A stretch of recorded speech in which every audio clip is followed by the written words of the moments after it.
I wasted a little more time in the brass rail than I probably should have, but it was a good time.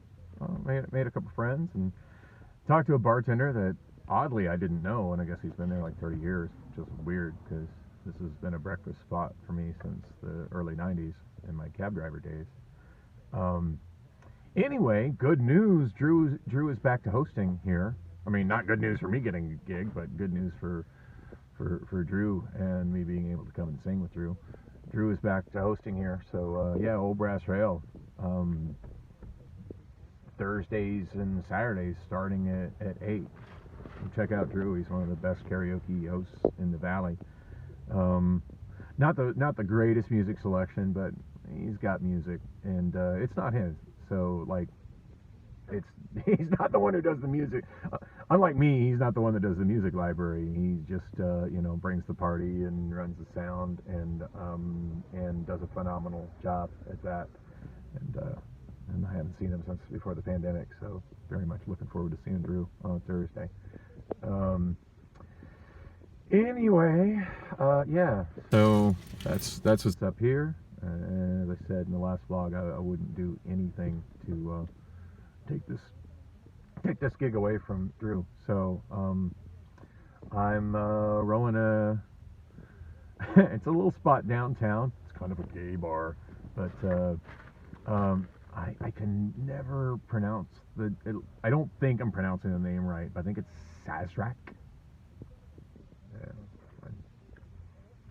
Yeah, you think a guy that was in broadcasting could read, but some words I struggle with pronunciation on, and it's funny because like I'll think I got the right pronunciation in my head, and then years later I'm like, oh, that wasn't a word. I've been saying it like that for how long? Oh, thanks for telling me, fuckers. But anyway, on to Sazerac or whatever it's called, and yeah, I'm not taking that guy's gig either. I'm just looking forward to seeing him and touching heads and singing. Well, touching heads, that didn't sound right. Touching touching bass and singing a couple songs, and don't plan on closing the place out. I just plan on just kind of seeing what the scene is like post post COVID restriction here in Arizona. I was there maybe 2 weeks ago, and they were really enforcing the rules to the point they were enforcing rules that were not in Governor Ducey's order and not handed down by the State Department of Health, and oddly missing one that was ordered specifically for karaoke. But yeah, it was pretty weird to say the least, and I'm curious to see how they're doing it now.